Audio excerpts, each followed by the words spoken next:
joined in the studio by Sarah Robertson, royal commentator and ardent royalist. And down the line, joined by Republican campaigner Peter Tatchell, who was at the protests on Saturday. I think I'll start with Peter because he was there. Peter, thanks for joining me. Good afternoon to you. What is your take on the 64 arrests and the way in which the police handled all of this? Well, I agree there needs to be a major investigation into the way in which the police made a promise and then broke it. They arrested 6 leaders of Republic, which is a peaceful, non-disruptive campaign group that has worked with the police over many years, never ever caused any problem. The police tore up the agreement they had and arrested those 6 leaders on spurious charges such as possessing placards, possessing string, and possessing lock-on devices. But Republic assured me they had no lock-on devices, they had no plans for any disruption, and the police have been asked for evidence. What were these lock-on devices? The police refused to say so. And what the police are now doing is an attempt to discredit Republic by making a series of false, and I would suggest possibly even malicious allegations against that group. I was appalled. Hundreds of people who were coming to Trafalgar Square to join the Republic protest, as it had been agreed with the police, were turned away and blocked from coming into the square.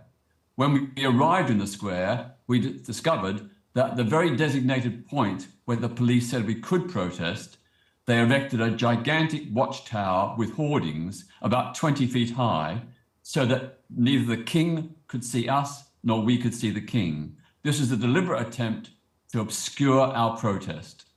In a free society, even if you love the monarchy, people have a right to protest, and that right was not established and affirmed on Saturday. Peter, I'm going to bring in my guest, Sarah Robertson, who's a royal commentator. You hear Peter saying, lots of this was spurious. These people were not intending to cause havoc. They didn't have any equipment about them that could have caused any trouble. They're entitled to within the law, But we don't know that for sure. We've got Peter's version of events and we've got what those leaders have told Peter, but we don't actually know what the police know. And the police aren't giving that away because that's private information that they'll be using to build a case. So I think we have to look at this fairly on both sides. Yes, of course, Peter, we need to have a right to protest. I understand that, and people are entitled to protest peacefully. But those people that were choosing to protest were trying to create trouble and trying to infringe on people who were going to support the monarchy and have a lovely day out. You have to take people's safety into consideration. That's what the police are there to do, is to guard the public. You don't know who was among that crowd that could have had far more dangerous intentions than what we know. You say it was peaceful protest, but you can't guarantee that everybody that was going there that day to protest was wanting to do so peacefully. They may have been wanting to make a bigger impression, one that could have been dangerous and led to the public being hurt in some way.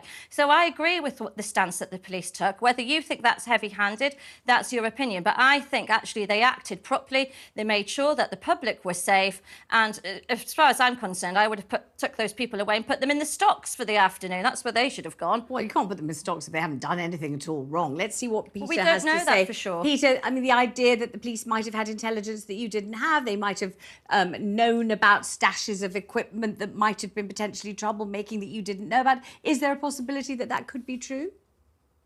Almost certainly no, because the police have been asked to provide the evidence and they've refused to do so. We've asked them, what are these lock-on devices that Republic had? They refused to say, because I believe there were no lock-on devices. Whatever people think, Republic is a respectable, responsible organisation which is always engaged in peaceful, non-disruptive protest, which is what they were going to do. And the police agreed before Saturday that they could do it because the police were convinced that these were honest brokers. With regard to the point about that people might have been in the crowd causing trouble, well, if I was going to cause trouble, I wouldn't mix in with a protest group. I'd mix in with the general public to hide. And plus, the Republic organisers, they did nothing wrong. They cannot be held responsible and arrested, held for 16 hours without charge. Their mobile phones were confiscated. There are still no charges laid. Their mobile phones have still been confiscated by the police. This is what I witnessed in Russia, in Moscow, when the people tried to protest there. I saw how the police behaved, and the Metropolitan Police were taking copybook tactics out of the Russian police tactics. I think it's absolutely appalling in a democracy that people do not have the right to protest, and that organisers who liaised in good faith with the police's support, suddenly get arrested. And I've got to tell you, there were junior officers there that day who were utterly appalled by what their senior officers were doing.